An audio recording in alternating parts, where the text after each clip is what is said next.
اور اسی لیے یہ ہسٹوریکل ان نیچر ہے، مطلب فیوچر یا پریزنٹ انفارمیشن پہ بیس نہیں کرتا، بلکہ فائنینشیل رپورٹنگ جو ہے یا جو ایکسٹرنلی رپورٹڈ اکاؤنٹنگ انفارمیشن ہے وہ کیا ہے کہ ہسٹری پہ بیس کرتی ہے، مطلب پری پاسٹ ٹائم میں ٹرانزیکشنز ہو چکے ہیں، ان کی ریکارڈنگ، سمرائزنگ، پوسٹنگ، اور لاسٹ میں وہ بیلنس شیٹ اور انکم سٹیٹمنٹ جیسے فائنینشیل سٹیٹمنٹس کی شکل اختیار کر کے اور بھی کچھ ڈیٹیل اسمبل کر کے ایک رپورٹ بن جاتا ہے، ٹھیک ہے۔ تو مطلب ہسٹوریکل انفارمیشن مینلی اس میں ہوتا ہے، ٹھیک ہے۔ نمبر تھرڈ جو ہمارے ساتھ کریکٹرسٹک ہے یہ کیا ہے کہ ان ایگزیکٹ اینڈ اپروکسیمیٹ میئرس، یاد رکھیے جو فائنینشیل اکاؤنٹنگ انفارمیشن ہے اور اس میں اسپیشلی جو ایکسٹرنلی رپورٹڈ انفارمیشن ہے وہ کیا ہے کہ وہ اپروکسیمیشن اور ان ایگزیکٹ تھوڑے بہت ہوتے ہیں۔ فار ایگزامپل اگر ڈپریسیشن کی بات ہم کریں، ڈپریسیشن ایکسپینس، تو اب کسی مشین کے حوالے سے یہ ڈیسیجن لینا کہ میں نے جولائی میں یہ خریدا فار ایگزامپل اور یہ 15 ایئرس تک کام کرے گا، تو یہ تو میں نے اپروکسیمیٹ ایک لائف اس کی لگائی اور اس پہ ڈپریسیشن ایکسپینس 15 سال میں آئے گی، تو یہ ادھر تھوڑا بہت پیور نہیں بن جاتا ہے، تھوڑا بہت اپروکسیمیشن آ جاتی ہے اس میں اور تھوڑا بہت ان ایگزیکٹ ہو جاتی ہے یہ میئر۔ تو اسی طرح فائنینشیل رپورٹنگ جو ہوتی ہے اس میں کچھ انفارمیشن ایسے بھی ہوتے ہیں کہ مطلب وہ پیور نہیں ہے، وہ اپروکسیمیشن، اسٹیمیشنز ان پہ بیس کرتی ہے اور مطلب ایک پراپر ایگزیکٹ انفارمیشن ضروری نہیں ہے کہ وہ اس میں ہو، ٹھیک ہے۔ کچھ اس طرح بھی پورشنز ہے، جس طرح ڈپریسیشن کی میں نے بات کی، اگر ایک مشین، بلڈنگ وغیرہ پہ ڈپریسیشن ایکسپینس ہے تو میں ایک بات کروں، ایک ہمارے بک میں، اکاؤنٹنگ کے بک میں انہوں نے ایک بلڈنگ کی بات کی تھی کہ وہ 1931 میں انہوں نے لیا تھا اور اس کی 15-20 سال جو انہوں نے لائف اسٹیمیٹ کیا تھا، لیکن وہ آج بھی کڑا ہے 2023 میں۔ تو آپ اس کے ساتھ کیا کریں، یہ اسٹیمیشن غلط تھا کہ وہ 15 سال لائف انہوں نے چنا تھا اس کے لیے، لیکن وہ آج بھی کڑا ہے اور بالکل نئے بلڈنگ سے بھی مضبوط کڑا ہے، ٹھیک ہے۔ تو یہ تھوڑا بہت مسئلہ آتی ہے، یہ بھی ایک کریکٹرسٹک ہے کہ وہ این ایگزیکٹ ہوتا ہے اور کچھ اپروکسیمیشن یا اپروکسیمیٹ میئرز اس میں موجود ہوتے ہیں۔ فائنینشیل رپورٹنگ کی بات ہو رہی ہے، یہ فائنینشیل رپورٹنگ میں آپ کو کلیئر کروں، یہ اور ایکسٹرنلی رپورٹڈ انفارمیشن ایک ہی بات ہے، اسی فائنینشیل رپورٹنگ کو بولتے ہیں ایکسٹرنلی رپورٹنگ اکاؤنٹنگ انفارمیشن۔ چیزوں کو سیمپل کریں گے، کمپلیکس بالکل نہیں کریں گے، صحیح ہے۔ اب نیکسٹ ہمارے ساتھ جناب فورتھ نمبر کریکٹرسٹک کیا ہے کہ جنرل پرپز ایگزمپشن۔ یاد رکھیے اینول رپورٹ میں جو بھی انفارمیشن ہوتی ہے یا فائنینشیل رپورٹنگ جب ہم کرتے ہیں تو ایکسٹرنلی رپورٹڈ انفارمیشن وہ اس میں جنرل انفارمیشن ہے سب یوزرز کے لیے،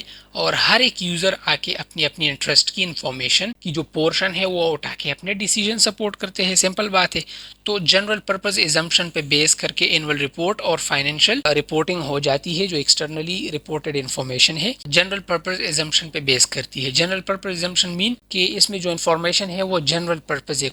کسی اسپیسیفک پرپز، یا مطلب اسی طرح نہیں ہے کہ ایک خاص ایک یوزر کے لیے ہے، حالانکہ یہ بہتر ہوتا کہ اگر آپ سپلائر کے لیے الگ انفارمیشن جنریٹ کرتے، آپ کریڈیٹر کے لیے الگ، لیکن یہ پھر بہت کاسٹلی اور بہت مطلب مہنگا پڑ جاتی ہے۔ تو اسی لیے اینول رپورٹ میں جنرلی سب کے لیے کمپنی کے حوالے سے انفارمیشن موجود ہے اور وہ اپنی اپنی انٹرسٹ کی انفارمیشن یوز کر کے اپنے ڈیسیجن سپورٹ کر سکتے ہیں، اینڈ آئی ہوپ کہ کلیئر ہے، ٹھیک ہے۔ باقی نوٹس میں ڈیٹیل گیون ہے، وہ آپ دیکھ لیں بے شک۔ اچھا، تو لاسٹ میں 5 نمبر ہمارے ساتھ کیا ہے کہ usefulness of that particular reporting information is enhanced via explanations. یاد رکھیے کہ جو اس کی استعمال ہے یا مطلب زبردستی ہے اور اس کو زیادہ یوزفل بنانے کے لیے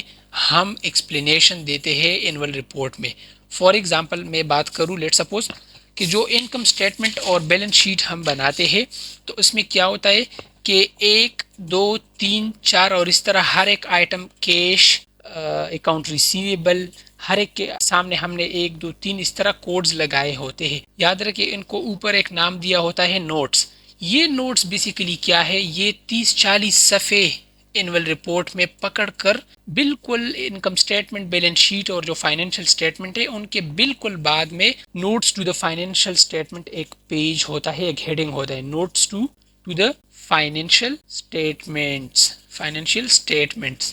یہ ایک بڑا ہیڈنگ آپ کو کسی بھی اینول رپورٹ میں انکم سٹیٹمنٹ، بیلنس شیٹ اور ان کے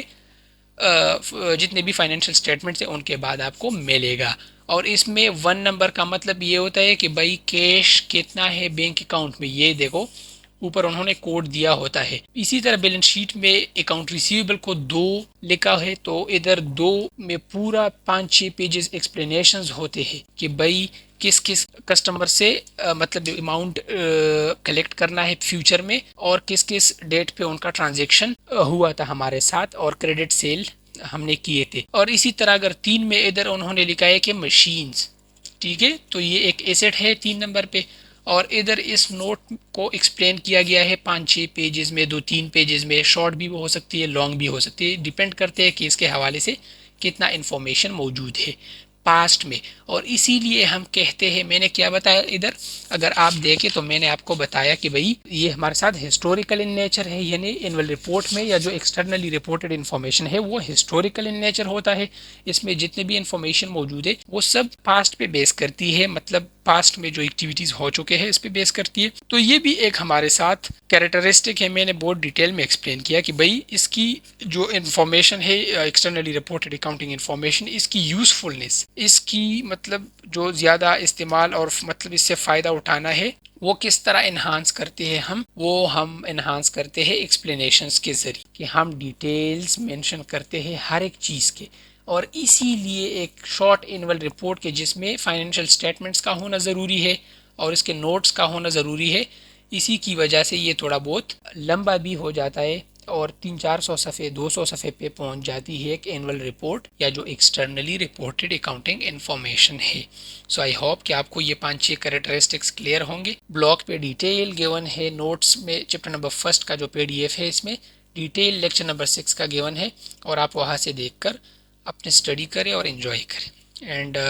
تب تک کے لیے اپنے دعاؤں میں یاد رکھیے گا. ملتے ہیں لیکچر نمبر 7 میں. اللہ حافظ.